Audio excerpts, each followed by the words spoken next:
네, 오늘 누가복음 13장 1절에서 9절의 말씀 나누면서 큰은혜 받는 시간 갖기를 원합니다. 여러분, 누가복음 13장 1절에서 5절 말씀을 우리가 이렇게 이 에피소드를 보면 뭘 느낄 수가 있어요, 여러분. 이 말씀을 읽으면서.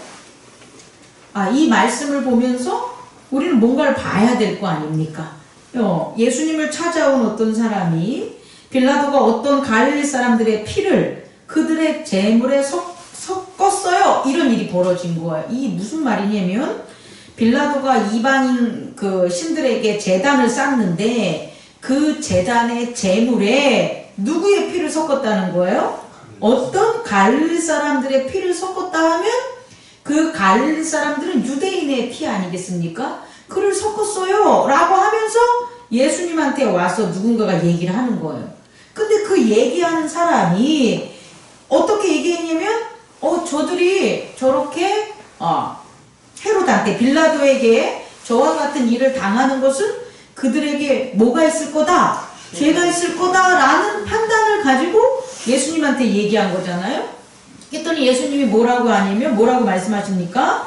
너희도 만일 회개하지 않으면 다 이와 같으니라 이렇게 얘기하는 거예요. 그럼 우리가 이 말씀에서 볼 수 있는 것은 유대인들이 살아가는 삶에 있어서 빌라도의 횡포된 삶에 제물로 드려지는 그런 일들이 유대인에게 발생하고 있다는 걸 볼 수가 있겠죠.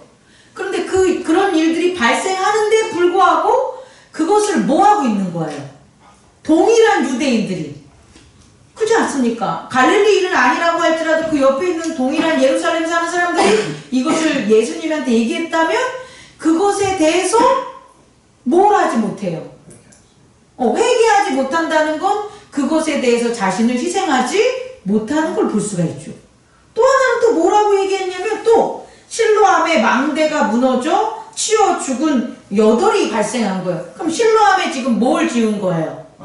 망대를 짓고 있는데 그 망대를 짓는데 동원된 사람이 누군 거예요? 이스라엘 유대인들인 거죠. 근데 그 유대인들이 망대에 무너져서 뭐 한 거예요? 죽었어. 죽었는데도 이 유대인들이 뭐 하지 않는 거예요? 그것을 보고 슬퍼하거나 분노하는 걸 못 느끼는 거죠. 그러니까 예수님이 회개하지 않으면 그들이 무너져 죽을지라도 회개하지 않으면 너희들도 저들과 같이 망하리라 이렇게 얘기하는 거예요. 자, 여러분, 이 말씀 13장 1절에서 5절까지의 말씀을 통해서 우리는 유대인들의 무엇을 목격할 수 있을까요? 유대 공동체의 붕괴를 우리는 목격할 수 있는 거예요. 유대인은 원래 공동체로 이루어진 하나님의 백성입니다. 유대인은 개별적으로 이루어진 게 아니에요. 아니야요? 아니예요. 우리나라 같은 경우에는 당군이 뭐 누구누구 낳고 해가지고 당군 1인 체제로 이렇게 만들어져가지고 우리나라에 그 건국신화가 있잖아요. 근데 유대인들은 아니에요.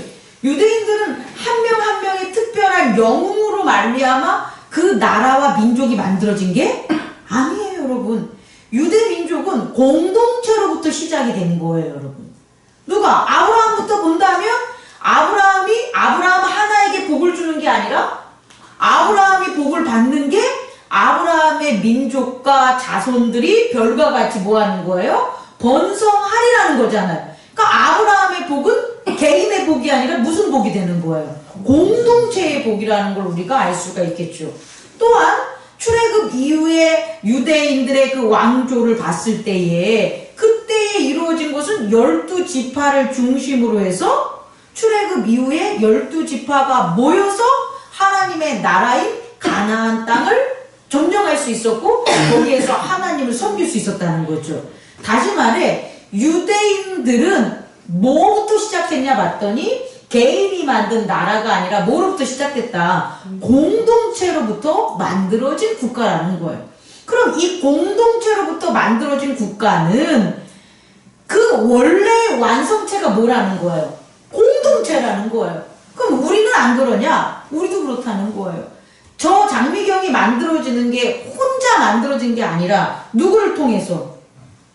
부모를 통해서 만들어지는데 부모 아빠와 엄마라는 공동체 둘 이상 형제가 모인 공동체가로 말미암아 내가 만들어진 거죠. 그럼 우리 아빠와 엄마도 둘만 만들어진 게 아니라 그 조상들의 뭘 통해서? 공동체를 통해서 만들어진 거예요, 여러분. 자, 첫 번째 여러분에게 말씀드린 것은 우리의 생명의 출처는 개인에 의해서 독립적으로 만들어진 게 아니에요. 생명의 출처는 공동체를 통해서 만들어진 거예요. 그럼 결국 우리에게 생명이 있다 함은 뭐가 있어야 되는 거예요? 공동체의 안에 있어야지만 우리는 생명이 있는 거지. 공동체를 떠나서 나 혼자 독립적으로 사는 것은 우리의 생명을 위태롭게 하는 거라는 것을 첫 번째로 여러분들이 꼭 깨닫기를 바랍니다. 예로 오늘날 동일한 일들, 유대인에게 일어난 일들이 우리나라에서도 일어나고 있다는 거예요. 우리 한번 생각해 보세요. 생각해 보세요. 지금 이후부터 유대인의 이런 일이 있은 이후부터 아주 많은 시간이 지나고 문명과 과학과 사회가 발전됐잖아요. 우리 대한민국은 한류하면서 아주 선진국에 진입한 10위권이라고 하면서 완전히 그냥 국뽕이 뻥뻥했잖아요. 그런데 어떤 일이 벌어졌어요? 세계인들이 정말로 깜짝 놀라고 우리들도 깜짝 놀랄 만한 아주 7, 80년대 혹은 5, 60년대에나 일어날 수 있는 쿠데타가 일어났잖아요. 쿠데타가 뭡니까? 함께 따르고자 하는 헌법적인 공동체의 의지를 따르지 않고 자기의 개인적인 의지를 가지고 공동체를 갖다가 뒤집어 엎으려는 게 바로 쿠데타 아닙니까? 근데 그게 오늘날 우리에게 일어났다는 거예요. 근데 여기서 우리가 주목해야 될 점은 뭐냐면, 그러면 유대인의 이런 이스라엘 공동체가 무너지면서 발생한 빌라도가 갈릴리 사람들의 피를 가지고 제단을 섬겼던 그와 같은 일이 오늘 대한민국에 없을까요? 있다는 거예요. 그게 드러나지 않는 것 뿐이지, 만약에 우리 대한민국에 이렇게 공동체를 무너뜨리는 일들이 우리가 눈으로 보이는 가시적으로 발생했다면 그것을 일으키는 의지적인 죄가 분명히 여기를 다스리고 있다는 거예요. 그 의지적인 죄가 뭐냐 봤더니 유대인 빌라도가 유대인 갈릴리 사람들을 갖다 피를 갖다가 희생을 하게 만들어가지고 거짓 제사를 드린 그 종교 의식이 지금 우리 교회는 없다고 쳐도, 옆에 교회는 없다고 쳐도, 다른 교회는 없다고 쳐도 그런 일들이 일어날까요? 안 일어날까요? 일어나요, 여러분. 일어나지 않고는 이런 일들이 벌어지지 않는다고. 일어나지 않고는 쿠데타가 일어날 수 없다고요, 여러분. 모든 나라의 헌법을 무시하는 쿠데타를 일으키는 것은 단순히 그들의 생각 때문에, 심 때문에 일어나는 게 아니에요. 그들이 믿는 신적인, 종교적인 잘못된 것들이 바탕으로 진행되기 때문에 그와 같은 생각들을 하게 되는 거예요. 그게 뭐냐? 점술이라는 거예요, 여러분. 미신을 섬기고 무당을 섬기고 점을 치고 그 다음에 그 점을 치면서 귀신들을 이렇게 뭐 할까요? 불러내는 그와 같은 더러운 주술 행위를 하는 것들이 성행하기 때문에 쿠데타가 일어나는 거예요. 지금도 세계 곳곳에 미개하고 정치적으로 안정을 못 이룬 나라들을 보면 다 주술적인 고등 종교 이런 것들이 아니라 개인적이고 주술적인 종교들이 지배하는 곳에서 그들이 권력을 가지고 있었을 때 발생하는 것을 꼭 깨닫는 저와 여러분 되기를 원합니다. 아니, 발전된 21세기에 이런 일이 벌어졌어, 이 문제가 아니라 발생한 21세기에 대한민국 공동체가 무너져서 어떤 측면이 벌어졌냐 봤더니 국가의 구성원들의 피를 갖다가 희생을 시켜서 자기들이 왕권을 유지하고 권력을 유지하기를 원하는 종교적인 주술의 행위들이 이루어지고 있다는 것을 여러분들은 깨달아야 되고, 오늘 우리 대한민국의 종교인들은 각성해야 됨을 꼭 전하고 싶습니다. 다시 말해, 오늘날도 일어난다, 안 일어난다? 일어난다. 또 무슨 일이 벌어집니까? 실로암의 망대가 무너졌는데도 실로암 망대가 무너진 게 저들의 죄 때문이야 라고 하면서 뭐 하는 거예요? 서로 비판하는 일들이 벌어지는 거예요. 그럼 대한민국에 이런 일들이 있었어요, 없었어요? 있었죠. 세월호 아이들이 죽는 것은 죽지 않을 수도 있었어요. 어떻게 한다면 희생을 해서 급하게라도 그 하루 동안 24시간의 시간 동안 내가 죽는 한이 있어서 저 아이들을 건져야 되지라는 그와 같은 그런 공동체의 그런 생각들이 작용을 했다면 난 그 아이들을 구했을 거라고 저는 생각을 합니다. 근데 그것들을 못하게 만드는 생각들이 지배적이었다는 거예요. 그래서 실로암 망대가 무너져 죽은 것처럼 아이들이 죽었어. 근데 이걸 슬퍼하고 애도하는 사람들이 많았지만 이해 안 가게 또 어떤 사람들이 있었냐 봤더니 아니 왜 애들이 그냥 놀러가서 죽은 것 같다 그러냐. 교통사고 나가지고 부딪혀서 배가 죽은 거나 그게 뭐가 틀리냐 하면서 실로암 망대에서 죽은 것의 공동체의 붕괴의 원인을 찾지 못하고 그 애들에 대한 책임으로 돌리면서 말하는 사람들이 지금까지 있다는 거예요. 요번에도 마찬가지죠. 얼마 안 됐지만 2년 전에 이태원 붕괴 사건도 보면 이태원에 가가지고 정말 밀려서 이렇게 깔려서 넘어져서 빨려서 죽었어요. 그럼 그걸 봤을 때 거기 깔린 사람들 중에 기독교인이 없었을 것 같아요? 하나님 섬기는 사람이 없었을 것 같아요? 전 안 그렇습니다. 분명히 교회 잘 다니는 사람들이 있었을까요? 없었을까요? 있었을 거예요. 근데 그들의 죽음을 두고 공동체의 붕괴에서 일어나는 걸로 보지 않고 뭐로 보냐면 저들이 놀러가서 축제해가지고 서양 귀신들 섬긴다고 해가지고 죽었어. 정말 서양 귀신 섬기러 간 건지 아니면 정말 그런 어떤 이태원을 가게 돼가지고 그렇게 됐는지 우리가 어떻게 알아요? 그런데 그들이 생각할 때에 공동체의 붕괴로 말미암아 저들이 죽은 것에 대해서 애통하지 않고 그것을 갖다가 다른 쪽으로 돌리는 것들을 볼 수가 있겠죠. 제가 여러분에게 첫 번째로 얘기하는 것은 우리의 생명의 출처는 어디에서 출발한다? 공동체로부터 출발한다라는 거예요, 여러분. 그리고 그 공동체에 대한 것들이 무너졌을 때 일어나는 두 가지 현상이 있는데 첫 번째는 의지의 변화. 원래는 공동체를 유지하려는 의지대로 우리는 살아야 되는데 그 공동체를 유지하는 의지가 아닌 개인적으로 나 독립적으로 분리적으로 삶을 생각하는 의지, 다시 말해 이기적인 의지가 발생한다는 거예요. 또 하나는 생각의 변화. 우리의 생각은 우리의 몸을 갖다가 활용하는 건데 우리의 생각이 공동체를 위해서 생명을 유지하는 것으로 우리의 몸은 사용돼야 되는데 그것들이 변경돼서 공동체를 위해서 몸을 사용하는 것이 아니라 자기의 개인과 자기 자신만을 위해서 몸을 사용하는 것으로 변했기 때문에 이런 일들이 벌어진다. 그렇다면 동서고금을 망라하고 시대적인 앞선과 뒤를 다 상관없이 우리에게 닥치는 이런 모든 일들은 결국은 옛날에 일어났다고 끝나는 게 아니라 오늘날도 일어난다 안 일어난다? 일어난다. 그럼 그 문제에 대한 시발점을 우리는 어디서 출발점을 어디서 봐야 되냐 봤더니 공동체의 문제라는 것을 꼭 깨닫는 저와 여러분 되기를 원합니다. 팁으로 얘기해서 내가 공동체를 만드는 게 아니에요.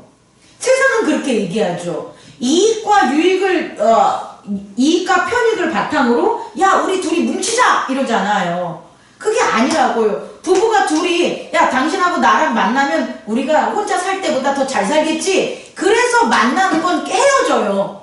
다시 말해 공동체를 개개의 분리된 상황에서 우리가 공동체 되자라고 한 건 잘못된 접근 방식이라는 거예요. 원래부터 뭐 하는 거예요? 공동체였던 거예요. 부부가 잘 사는 이유가 뭔지 압니까? 당신과 나는 전생부터 함께 했어라는 사고예요.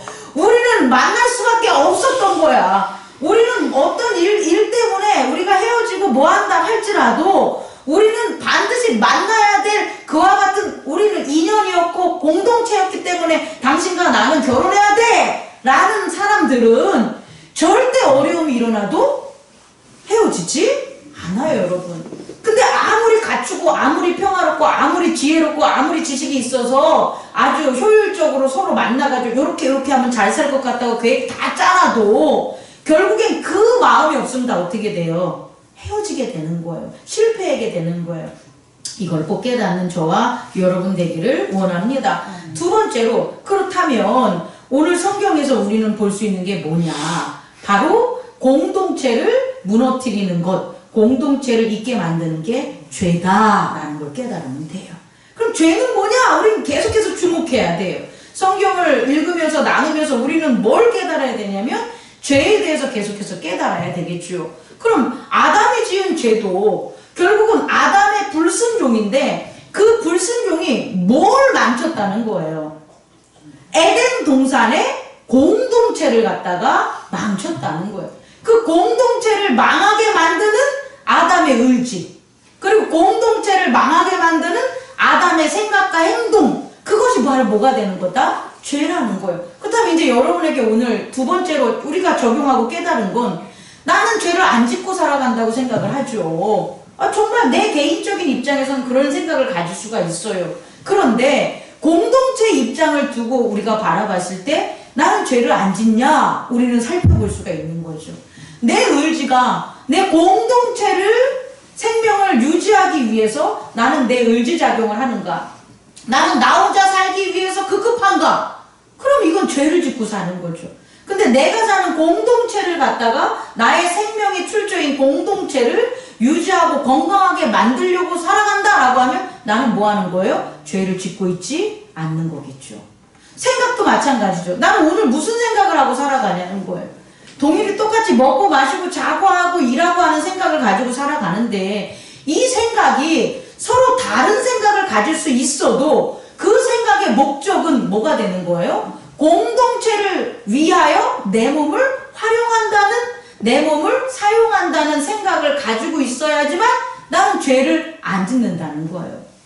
근데 내가 아무리 죄를 안 짓고 잘 살고 싶어, 이렇게 하면 잘 살 거야, 저렇게 하면 잘 살 거야 라고 아무리 생각을 한다고 해도 내가 나의 생명의 출처인 뭐를 고려하지 않으면, 공동체를 고려하지 않는 생각과 행동을 한다면 나는 안 하려고 해도 뭐 한다는 거예요? 죄를 질 수밖에 없다는 것을 깨닫는 저와 여러분 되기를 원합니다. 세 번째, 그렇다면 결국 우리는 지금 예수님은 이 이스라엘 지금 예수님을 찾아온 이 사람들에게 갈릴리 사람들과 실로암 망대에 대한 얘기를 하는 것은 결국 뭐 하자는 거예요? 공동체를 회복하자라는 거잖아요. 너희들이 지금 그거를 갖다가 죄가 그렇게 많으면서 죄 없는 것처럼, 저들이 많이 죄 져가지고 저들이 벌 받는 것처럼 나한테 고자질하냐 이거잖아요. 사실은 니들도 뭐 하자는 거죠. 니들도 죄인이고 그 죄를 회개하지 않으면 니들도 저들처럼 망하니까 저 갈릴리 사람들처럼 뭐 당할 수 있는 거예요. 빌라도에게 제단을 지를 때 피의 희생양이 될 수 있었을 거라는 거예요. 우리가 나는 우리끼리는 우리들은 예배 잘 드리고 우리들은 미신을 섬기지 않으니까 우리들은 상관이 없지, 이게 아니라는 거예요. 여러분, 나는 첫 번째로 공동체를 나한테 일이 벌어지지 않았어도 우리의 생명에 출처된 그 공동체를 우리는 재건해야 된다, 회복해야 된다. 그게 누구의 생각이냐? 예수 그리스도의 생각과 의지였었고 하나님의 생각과 의지였다는 걸 꼭 깨닫는 저와 여러분 되기를 원합니다. 네. 마지막으로 세 번째로, 그러면 어떻게 하면 다시 공동체를 회복시킬 수 있냐라고 본다면 첫 번째, 의지가 다시 변해야죠. 의지가 변하고 두 번째로 생각이 변해야죠. 원래로 변하는 거예요. 원래로 돌아가는 거예요. 어떻게? 우리의 의지는 상속된 의지를 따라야 돼요. 상속된 의지. 이게 무슨 말이냐면, 우리의 의지가 이기적인 의지를 극복할 수 있다는 것은 내가 만들어낼 수가 없는 거예요. 난 이기적이기 때문에. 그러면 내가 만들어내지 않는 의지인데, 그 만들어내지 않는 의지는 무슨 의지다? 상속받은 의지라는 거예요. 예를 들어서 형제들끼리 생각해서 서로 사랑하는 게 아니에요. 누구의 의지를 받아서 서로 사랑하는 거예요? 아버지, 부모, 어머니로부터 받은 의지를 가지고 형제들을 뭐 하는 거예요? 사랑하는 거예요. 그러니까 다시 말해, 지금은 2명, 1명밖에 없지만 예전에는 5명, 10명 됐잖아요. 그럼 부모가 반드시 해야 되는 게 뭐냐면 그 자녀들에게 서로 뭐 하라는 걸 가르쳐야 돼요? 사랑하라는 걸 가르쳐야 돼요. 자나 깨나. 부모가 너 공부 잘해, 너 돈 잘 벌어와, 이 의지를 자녀들에게 주면 안 돼요. 부모는 자녀들에게 줘야 될 의지가 뭐냐면 서로서로 뭐 해라? 사랑해라 라는 의지를 줘야지만 자녀들은 그게 자기들에게 만들어지는 의지가 아니고 아버지로부터, 어머니로부터, 부모로부터 상속받은 의지이기 때문에 그 의지대로 할 수가 있다는 거예요. 그렇다면 하나님께서 우리에게 얘기한 것도 동일하다는 거예요. 뭐 하라는 거예요? 서로 형제를 사랑하라 라는 거잖아요. 그게 강령이잖아요. 아버지를 사랑하고 이웃을 사랑하라는 건 형제를 사랑하라는 거잖아요. 그건 우리가 만들어내는 의지가 아니라고. 우리가 나 장로님한테 잘해줘야지, 이 의지가 안 생긴다고요. 장로님이 아무리 목사님한테 잘해야지 의지를 만들어 놓는다고 해도 그건 이기적인 의지가 가리거나 이기적인 의지가 작동할 때에 뒤로 물린다고. 목사님 잘해주는 걸 왜 몰라? 근데 내 새끼가 더 먼저인데? 그럼 목사님 사랑하는 잘해주는 의지가 뒤로 밀려지게 되는 거예요. 없어지는 게 아니라 교회를 사랑해야지? 여러분들 다 가지고 있어요. 왜 그 마음이 그 의지가 없겠어요? 있어요. 그런데 당장 내 식구들, 내 자녀들, 내 부모들에게 일이 벌어지면 교회는 뭐가 되는 거예요? 의지가 뒤로 미뤄지게 되는 거예요. 그게 왜 미뤄지냐? 내가 만든 의지니까. 근데 그게 아니라 하나님께로부터, 그리스도께로부터 상속받은 의지라는 거예요. 그럼 먼저지. 부모로부터 상속받은 게 먼저잖아요. 그 먼저가 형제들끼리 뭐 하라는 거예요? 사랑하라는 거예요. 그러니까 우리를 서로서로 섬기는 그 의지는 내가 만든 것이 아니라 누가 주신 거다? 하나님께서 우리에게 주신 상속된 의지라는 것을 꼭 깨닫는 저와 여러분 되기를 원합니다. 그럼 이렇게 상속된 의지가 작용하면 어떤 일이 벌어져요? 내 의지가 아닌 누구의 의지예요? 아버지의 의지이기 때문에 봐봐요. 우리 아버지가 우리보다 먼저 세대였었잖아요. 그리고 하나님은 더 조상이잖아요. 그러면 우리가 아무리 자녀들이 아무리 로켓을 만들고 싸움을 하고 지식을 하고 아무 걸 다 해도 우리보다 먼저 있는 그 아버지의 의지를 뭐 할 수 없어요? 이길 수가 없다는 거예요. 현재는 그럴 수가 있겠지. 힘센 형이 힘 약한 아들을 아우를 갖다가 무시할 수 있어요. 그런데 그것이 계속 지속되냐? 그러지 않아요, 여러분. 결국은 그 큰형이 죽을 때가 되면 누가 옳았다고 전해요? 아버지가 옳다고. 결국 우리는 시간의 문제인데 아버지의 의지는 아들의 의지를 앞서기 때문에 아들은 아버지의 의지를 이길 수가 없습니다, 여러분. 그리스도의 의지를 이길 수 있는 의지가 있어요, 없어요? 없어요. 그래서 우리가 능력 있는 거라고요. 그냥 교회 나와서 하나님 예배 드리고 하면 능력이 퍽퍽 무슨 SF 영화처럼 그런 우주선 타고 다니는 것처럼 툭툭 오는 게 아니라 이와 같은 예배와 공동체를 통해서 하나님의 의지를 우리가 받았기 때문에 그 의지가 작용을 하는데 그게 능력인 거라는 거예요. 내 의지 아닌 하나님의 의지가 작용하기 때문에. 자, 세 번째로, 그럼 이 상속된 의지는 세 번째로 어떻게 드러나냐 봤더니 따라해보세요. 회개의 말. 회개의 말. 여러분, 말이 엄청난 힘을 가진 거 아세요? 뜨그닥 홀수 말고 말이 정말 이 언어와 말, 이것도 삼천포로 흘러가는데 한강 작가가 그 노벨 문학상 받고 그 소감문 얘기할 때 이런 얘기를 했어요. 뭐냐면 자신은 어렸을 때, 그러니까 나이는 모르겠지만 어렸을 때 큰 경험을 했는데 그게 뭐냐 봤더니 비가 막 내리는 그 날에 자기가 비를 피하기 위해서 어디 그 처마 밑에, 상점 처마 밑에 이렇게 서 있는데 길 건너 바로 앞에 있는 사람들도 비를 막는 것을 안 맞으려고 서 있더래요. 그때 나는 나 아닌 다른 사람에게 일어나는 1인칭의 세계를 깨닫는 시간이었다라고 해요. 이게 무슨 소리냐면 이게 되게 어려운 말인데 우리들은 1인칭으로 나만 알아. 이기적인 나. 근데 한강 작가는 그 어린 시절에 같이 비를 맞고 있는 저들 또한 1인칭인 나라는 거예요. 그러니까 나 혼자만 나가 아니라 저들도 나와 같은 1인칭의 사람들이구나 라고 해서 결국은 그들의 삶이 나의 삶이라는 거예요. 그래서 글을 쓸 수 있었다는 거예요. 또 하나는 뭐냐면 그 행복이었다는 거예요. 두 번째는 또 뭐냐면은 언어가 내면의 세계로 들어갈 수 있었다는 거예요. 저들이 그냥 나 아닌 다른 사람인데 나랑 같은 사람인데 내가 저들의 삶으로 못 들어가면 저들의 삶을 내가 공유할 수가 있어요, 없어요? 없죠. 근데 유일하게 내면의 세계로 들어갈 수 있는 게 뭐냐 봤더니 언어라는 거예요.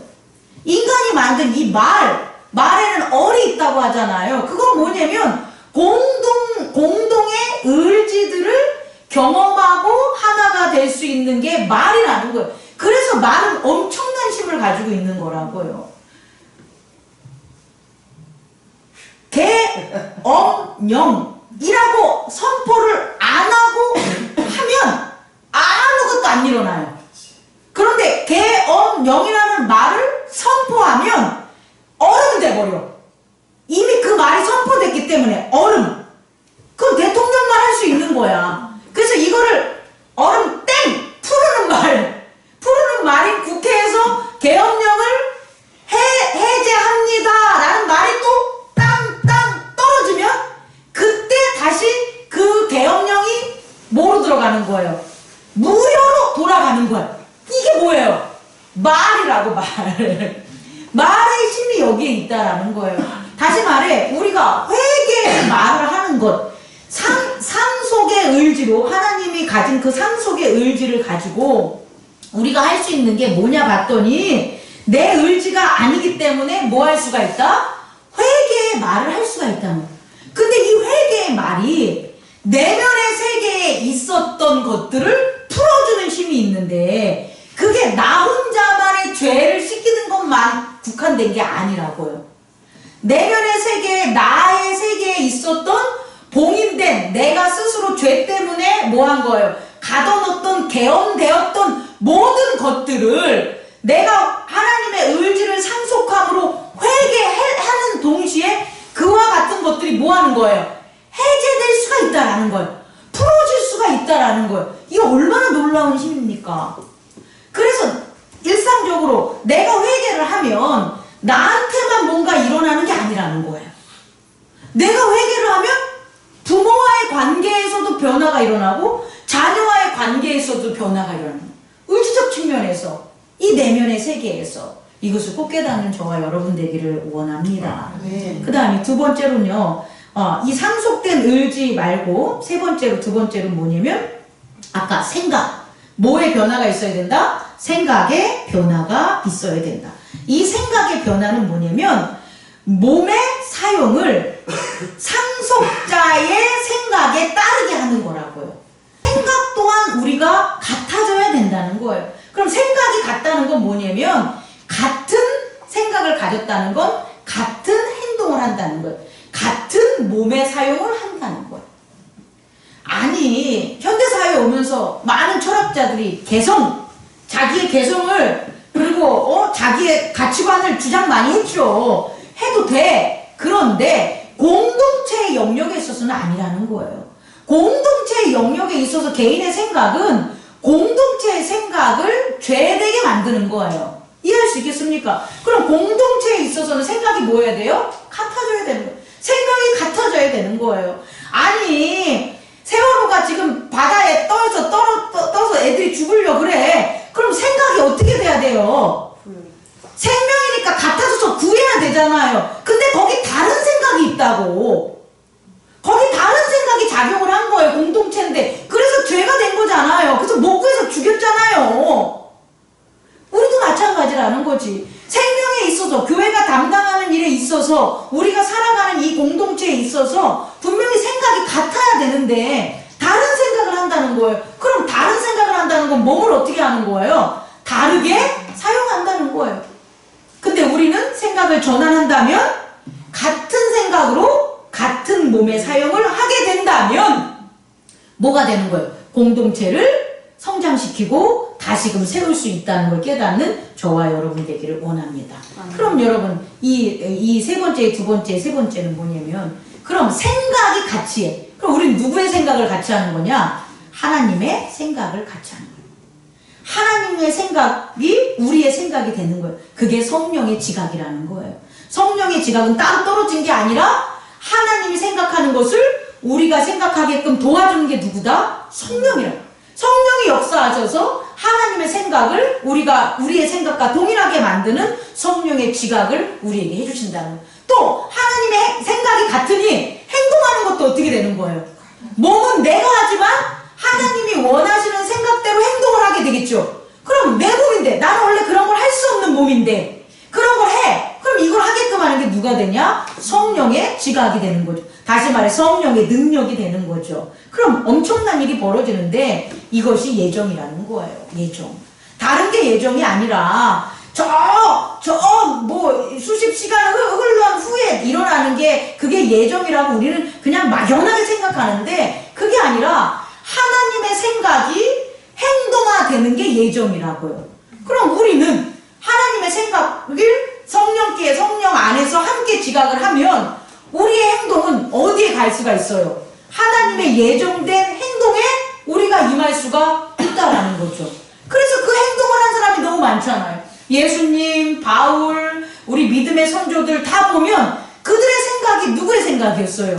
하나님의 생각, 성령의 역사로 말미암은 하나님의 생각이었죠. 그리고 그들의 몸을 쓰이고 그들의 인생은 다 하나님의 예정을 이루는 그 곳곳마다 그들의 삶이 있었다는 것을 우리는 깨달을 수가 있습니다. 여러분 말씀을 마치려고 합니다. 조금 길어졌는데 여러분 공동체라는 것을 오늘 확실하게 여러분 깨닫기 바랍니다. 우리 성현이가 우리 사랑이가 혼자 공부 열심히 하고 혼자 노력 잘하는 것도 중요한데 우리 공동체가 우리가 정말 성장하고 하나님의 복을 받으면 성현이와 사랑이에게 우리 공동체의 일원이니까 훨씬 더 뭐 하는 거예요? 잘 되겠죠? 안 그래요 여러분? 여러분 이런 얘기 하잖아요. 부모님이 조금만 나를 더 가르쳐 줬으면 우리 부모가 조금 더 부자였으면 내가 좀 돈이 없고 실패하고 어떤 사업에 힘들 때 누군가 나를 도와줬으면 이런 얘기 하잖아요. 그건 뭐예요?